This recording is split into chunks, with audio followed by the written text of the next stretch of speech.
అందరికీ నమస్కారం. అద్దంకి అంటే గరటయ్య అంటేనే అద్దంకి నియోజకవర్గంగా కూడా మనం చెప్పుకోవచ్చు.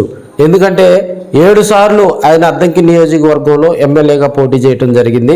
4 సార్లు ఆయన అధికారంగా గెలవటం జరిగింది.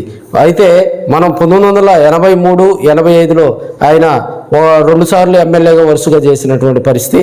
అక్కడి నుంచి 89, 94లో కూడా 2 సార్లు ఆయన ఎమ్మెల్యేగా అద్దంకి నియోజకవర్గంలో పనిచేయటం జరిగింది. అద్దంకి నియోజకవర్గంలో ప్రస్తుతం చూసినట్లయితే గొట్టిపాటి రవికుమార్ గారి కంటే కూడా 4 సార్లు ఎమ్మెల్యేగా గెలిచినటువంటి వ్యక్తి బాచిన చెంచు గరటయ్య అని మనం చెప్పుకోవచ్చు. 2019లో జరిగినటువంటి ఎన్నికల్లో గొట్టిపాటి రవికుమార్ మీద వైసీపీ తరపు నుంచి కూడా గరటయ్య బరిలో దిగటం జరిగింది. అప్పట్లో తెలుగుదేశం పార్టీ నుంచి గొట్టిపాటి రవికుమార్ గారు కూడా బరిలో దిగారు. 2019లో జరిగిన పోరులో మరి బాచిన చెంచు గరటయ్య ఓటమి పాలవటం జరిగింది.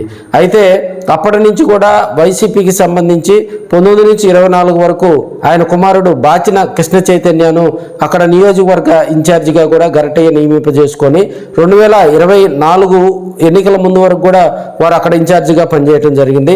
ఆ టైంలో మరి ఉమ్మడి ప్రకాశం జిల్లాలో గొట్టిపాటి రవికుమార్ మీద విమర్శలు చేసిన వాళ్ళలో అత్యధిక సార్లు విమర్శలు చేసింది గరటయ్య, కృష్ణ చైతన్య అని మనం చెప్పుకోవచ్చు. అద్దంకి నియోజకవర్గంలో ఏ చీమ చిటుక్కుమన్నా కూడా అప్పట్లో 2019 నుంచి 24 వరకు వైసీపీ రూలింగ్ టైం కావటం, అదేవిధంగా ఇన్ఛార్జీలుగా మరి కృష్ణ చైతన్య ఉండటం, దానికి సంబంధించి పరిశీలకులుగా కూడా గరటయ్య ఉండటం, లోకల్గా తెలుగుదేశం పార్టీకి సంబంధించిన ఎమ్మెల్యేగా కూడా అప్పట్లో మరి గొట్టిపాటి రవికుమార్ ఉండటం, కొన్ని అభివృద్ధి సంక్షేమ కార్యక్రమాల విషయంలో గొట్టిపాటి రవికుమార్ విమర్శలు చేసినప్పుడు కూడా ప్రతి విమర్శగా కూడా ఇటుపక్క గరటయ్య, కృష్ణ చైతన్య వారి మధ్య కూడా అగ్గి వేస్తే బగ్గుమనే పరిస్థితి 2024 వరకు ఉందని కూడా తెలియజేసుకోవచ్చు. 2024కు ముందు జరిగిన పోరులో మరి అక్కడ పాణ్యం హనుమిరెడ్డిని అధిష్టానం తీసుకొచ్చి వైసీపీ అధిష్టానం తీసుకొచ్చి ఆయనకి టికెట్ని ఇవ్వటంతో ఎన్నికలకు ముందు మళ్ళీ గొట్టిపాటి రవికుమార్తో కలిసి గరటయ్య కుమారుడు వారంతా కూడా చంద్రబాబు నాయుడు గారిని కలవటం జరిగింది. తెలుగుదేశం పార్టీ తీర్థం పుచ్చుకోవటం జరిగింది. సో 2024 ఎన్నికల్లో అద్దంకిలో గొట్టిపాటి రవికుమార్ గారికి భారీ మెజార్టీ రావటం జరిగింది. ఆ గెలుపులో ప్రత్యక్షంగా పరోక్షంగా కూడా గరటయ్య వర్గం పనిచేసింది, గరటయ్య కుటుంబం పనిచేసిందని తెర ముందు అందరికీ తెలిసినటువంటి విషయం. ఎందుకంటే ఆ నామినేషన్ వేసేటప్పుడు కూడా వారంతా భవానీ సెంటర్ నుంచి నడుచుకుంటూ రావటం, నామినేషన్ వేసే వరకు కూడా అవన్నీ కూడా ప్రజలందరూ చూసినటువంటి ఆ కార్యక్రమాలు అన్నమాట. సో 2024 ఎన్నికల్లో కూటమి ప్రభుత్వం అధికారంలోకి వచ్చినాక బాచిన చెంచు గరటయ్య కుమారుడు కృష్ణ చైతన్య కానీ అధికారికంగా నామినేటెడ్ పదవి కానీ మరే పదవి కూడా ఇవ్వకపోవటం రాజకీయంగా కొన్ని రోజులు చర్చ నడిచిందని మనం చెప్పుకోవచ్చు. అయితే వారు ప్రస్తుతం తెలుగుదేశం పార్టీలో కొనసాగుతూ ఉన్నారు. అయితే వారు తెలుగుదేశం పార్టీలోకి వెళ్ళినా కూడా గరటయ్య వర్గంగా చెప్పుకునే వాళ్ళంతా కూడా అద్దంకిలో కొన్ని కార్యక్రమాల్లో గరటయ్యకి సంబంధించినటువంటి ఫ్లెక్సీలు ఏర్పాటు చేసుకొని వారంతా కూడా ఆయన కనుసైకిల్లో పనిచేస్తున్నారని తెలుస్తున్నటువంటి అంశం.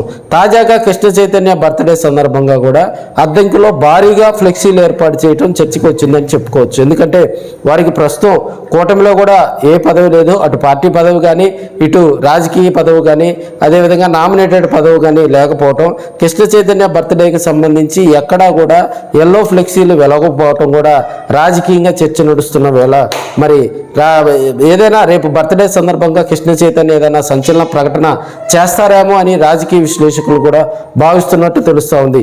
మరోవైపు చూసినట్లయితే వైసీపీలో కూడా మళ్ళీ కృష్ణ చైతన్య యాక్టివ్ అవుతారు అనే విషయం కూడా కొంత అద్దంకి నియోజకవర్గంలో జరుగుతున్నటువంటి చర్చ.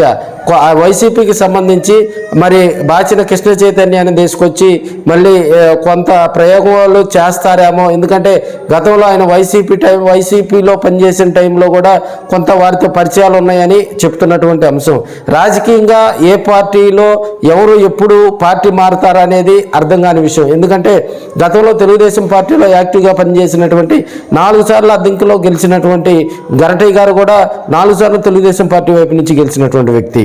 గతంలో కర్ణం బలరామకృష్ణమూర్తి గారి మీద గతంలో ఆయన జేపీ పార్టీ తరఫున తొలిసారి పోటీ చేయడం జరిగింది, ఓటమి చవి చూడటం జరిగింది. అక్కడి నుంచి తెలుగుదేశం పార్టీ ఏర్పడిన దగ్గర నుంచి 83 కానీ 85 కానీ 89, 94 ఆ ప్రాంతాల్లో కూడా తెలుగుదేశం పార్టీ వైపు నుంచి బరిలో దిగటం జరిగింది.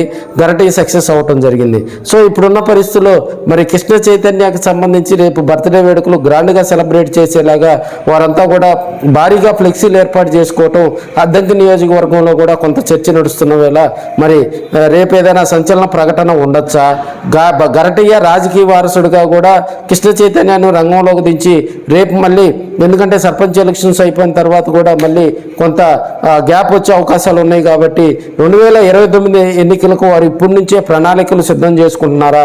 పార్టీ మారే ఆలోచనలో ఉందా? లేకపోతే డిలిమిటేషన్ కనుక అయితే మరి గరటీకు కొంత మేలు చేకూర్చే అంశం దొరుకుతుందా అనేది కూడా అర్థం కాని పరిస్థితులు అని చెప్పుకోవచ్చు. అయితే డిలిమిటేషన్కు బ్రేక్ పట్టడంతో మరి రేపు సంచలన ప్రకటన పైనే మరి గరటై వర్గంగా చెప్పుకునే వారంతా కూడా ఆశగా ఎదురు చూస్తున్నారని మనం చెప్పుకోవచ్చు.